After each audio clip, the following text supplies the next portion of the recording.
Hai, ketemu lagi sama aku. Sekarang aku bakal bacain kamu teks resensi yang berjudul Legenda Cinta Laila Majnun. Judul Laila Majnun, cerita di tanah Arab, Laila Majnun karya Nizami, Laila Majnun roman cinta paling populer dan abadi. Penulis Hamka, Haji Abdul Malik Karim Amrullah. Penerbit Balai Pustaka 1932, Ilman Books 2002, Nafila 2002. Tebal 74 halaman, 222 halaman, 200 halaman. Kalau ada kisah cinta abadi antara seorang perempuan dan laki-laki yang menjadi legenda di dunia timur, itulah legenda Laila dan Majnun. Kisah ini begitu melegenda sehingga muncul banyak versi menyangkut lika-liku hubungan cinta Laila dan Majnun. Ada anggapan bahwa kisah cinta Laila Majnun ini hampir-hampir menyerupai cerita Romeo dan Juliet karya sastrawan Inggris William Shakespeare, terutama dalam hal tragedi yang menyelubungi hubungan cinta sepasang kekasih. Meski demikian, cerita Romeo and Juliet adalah salah satu karya yang ditulis oleh tangan William Shakespeare pada abad ke-16. Sementara itu, Laila dan Majnun merupakan sebuah cerita yang dikisahkan dari mulut ke mulut dan baru pada abad ke-12 dituliskan oleh seorang penyair dari Azerbaijan, Nizami Ganjavi, dalam bentuk syair. Versi Nizami inilah yang kemudian merupakan cinta yang paling populer. Versi Nizami inilah yang kemudian merupakan cerita yang paling populer. Menurut Jean Peregrine Wood, seorang orientalis dan ahli mengenai kebudayaan dan filsafat timur yang juga pernah menjadi duta besar Prancis untuk Azerbaijan, pengaruh cerita Laila Majnun ini melampaui tradisi timur.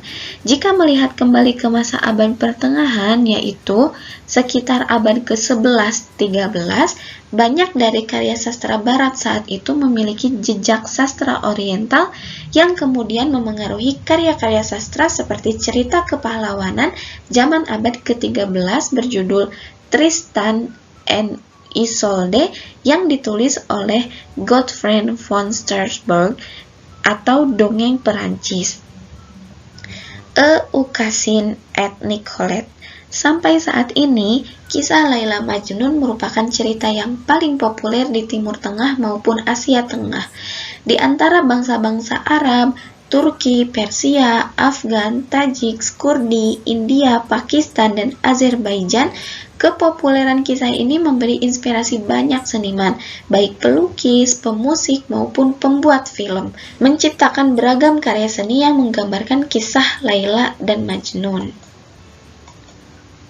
Di dalam buku terbitan Balai Pustaka ini dikisahkan tentang Kais dan Laila yang hidup di negeri Najd, salah satu wilayah di tanah Arab. Mereka adalah sepasang remaja yang sejak kecil sering bermain bersama dan ketika menginjak remaja pergi belajar di sekolah yang sama. Kais berwajah tampan, sementara Laila adalah gadis rupawan yang menjadi dambaan setiap laki-laki. Keduanya saling jatuh cinta, namun adat melarang mereka mengekspresikan gelar cinta secara terbuka. Dengan demikian, perasaan keduanya hanya ditumpahkan dalam bentuk syair ketika mereka mempunyai kesempatan bertatap muka secara diam-diam. Suatu ketika, Kais memutuskan untuk ikut bersama ayahnya, Al-Mulawah, berniaga ke negeri lain agar kelak ia memiliki bekal pengetahuan sendiri tentang perniagaan. Pamitlah ia kepada Laila dan memberikan seuntai kalung mutiara sebagai tanda kesetiaannya. Kais meminta Laila untuk melepaskan sebuah mutiara dari untaiannya apabila waktu sudah menunjukkan bulan baru. Meskipun sangat sedih, Laila merelakan kekasihnya pergi mencari pengalaman. Sepeninggal Kais, Laila hanya bermenung diri dan menciptakan syair sebagai pelambang rindu. Suatu hari, ayah Laila, Al-Mahdi, pulang ke rumah bersama seorang tamu bernama Sau bin Munif yang diajak menginap. Tamu itu seorang saudagar kaya raya yang berasal dari Irak. Ketika berjumpa Laila, Sa'ad bin Munif langsung jatuh cinta dan melamar Laila kepada ayahnya.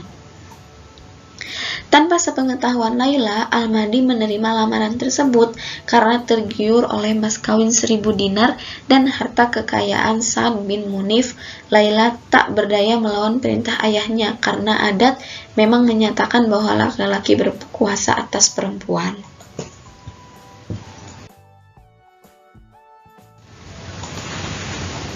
Sementara itu, Kais yang telah memasuki bulan ke-9 ikut berniaga ke negeri-negeri seperti Damsyik, Yerusalem, Hims, Halab, At-Taqilah, Irak, Kufah, hingga Basroh tidak dapat menahan rindunya terhadap Laila. Wajahnya tampak muram dan badannya semakin kurus. Ayah Kais melihat kesedihan anaknya dan menanyakan ada apakah gerangan yang telah mengganggu pikirannya. Akhirnya Kais berterus terang tentang kisah cintanya dengan Laila. Demi mendengar penuturan anaknya, Al-Mulawah memutuskan segera kembali ke kampung halamannya dan berjanji akan melamar Laila untuk Kais. Ketika sampai di kampung halaman, Al-Mulawah bergegas menemui ayah Laila dan menawarkan 100 unta sebagai pengganti uang 1000 dinar yang telah diberikan Sa'ad bin Munif. Akan tetapi dengan sombongnya, ayah Laila menolak lamaran Al-Mulawah. Tak berapa lama kemudian, pesta perkawinan Laila dan Sa'ad bin Munif diselenggarakan secara besar-besaran. Hancur luluhlah hati Kais. Tak ada satu obat pun yang bisa menyembuhkan sakitnya ini. Meskipun orang tuanya telah mendatangkan banyak tabib ternama, sejak itu Kais tidak mau berbicara kepada orang lain. Ia sibuk dengan dirinya sendiri dan seringkali terlihat berbicara sendiri. Karena perilaku aneh inilah orang sekampungnya memanggil Kais dengan Majnun, yang berarti kurang sempurna pikirannya. Lain halnya dengan Laila. Meskipun kini telah menjadi istri Sa'ad bin Munif, ia tetap mencintai Kais. Menurut Laila, secara fisik ia boleh menjadi istri Sa'ad bin Munif, tetapi jiwanya tetap untuk Kais. Dalam ungkapannya, di dunia Kais dan Laila bukanlah pasang suami istri, tetapi di akhirat mereka menjadi pasangan abadi. Karena tak kuat menanggung penderitaan cinta ini, Laila sakit dan selalu memanggil nama Kais. Akhirnya Kais pun dipanggil untuk menemui Laila. Ketika mereka bertemu, Laila memberi pesan terakhir bahwa mereka akan bertemu nanti di akhirat sebagai sepasang kekasih. Demi melihat kekasihnya meninggal, putus asalah Kais. Tak ada lagi keinginannya untuk hidup. Sehari-hari kerjanya hanya duduk di pusara Laila hingga akhirnya Kais meninggal. Jasad Kais pun dibaringkan di samping pusara Laila. Kira-kira 10 tahun kemudian, beberapa musafir menziarahi kuburan mereka berdua. Di atas kedua pusara itu telah tumbuh 2 rumpun bambu yang pucuknya saling berpelukan. Masyhurlah kisah ini sebagai kisah Laila Majnun. 70 tahun setelah penerbitan buku ini oleh Balai Pustaka, pada tahun 2002 kisah ini dibukukan kembali oleh 2 penerbit, Ilman Books dan Nafila, masing-masing dengan judul Laila Majnun dan Laila Majnun, roman cinta paling populer dan abadi. Di dalam kedua buku itu disebutkan bahwa kisah yang ditulis merupakan saduran karya Nizami dari buku berbahasa Arab dengan judul Kais bin Al-Mulawah, Majnun Laila, dan versi bahasa Inggris berjudul Laili and Majnun, a Poem, serta Laila and Majnun by Nizami. Meskipun ketiga buku tersebut mengungkap tragedi kisah cinta Laila dan Majnun, tetapi terdapat beberapa perbedaan menyangkut detail cerita. Pertama, di dalam buku terbitan Balai Pustaka disebutkan bahwa Kais adalah anak saudagar bernama Al-Mulawah yang sering bepergian ke negeri-negeri lain untuk berniaga. Sementara di dalam 2 buku yang terbit tahun 2002 hanya disebutkan bahwa Kais adalah anak sematawayang seorang saudagar bernama Syed Omri atau Syahid. Ayah Kais dikabarkan telah lama menanti kehadiran anak sematawayangnya untuk meneruskan garis keturunan keluarga. Perbedaan kedua, di buku Balai Pustaka suami Laila dikabarkan pergi dari negeri Najd setelah kematian Laila. Sementara di buku terbitan 2002, suami Laila, Ibnu Salam, meninggal lebih dahulu dibandingkan dengan Laila. Beberapa perbedaan ini disebabkan pertama banyaknya penyair ataupun sastrawan yang menuliskan kisah Laila Majnun, kedua lebih banyak lagi penulis yang menyadur kisah Laila Majnun berdasarkan syair yang ditulis para penyair atau sastrawan tadi. Kepopuleran kisah Laila Majnun ini membuat dua buku terbitan tahun 2002 itu mengalami cetak ulang beberapa kali. Bahkan buku terbitan Nafila menjadi buku paling laris dengan mencetak rekor memasuki cetakan ke-18 pada bulan Mei 2004.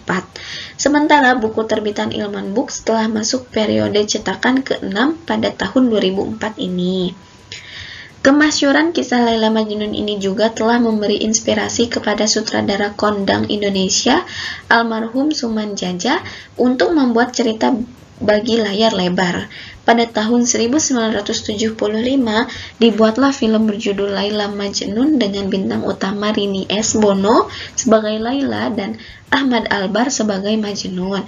Film ini pun mengantongi penghargaan untuk kategori aktor pembantu terbaik bagi almarhumah Farouk Alvero pada Festival Film Indonesia 1976.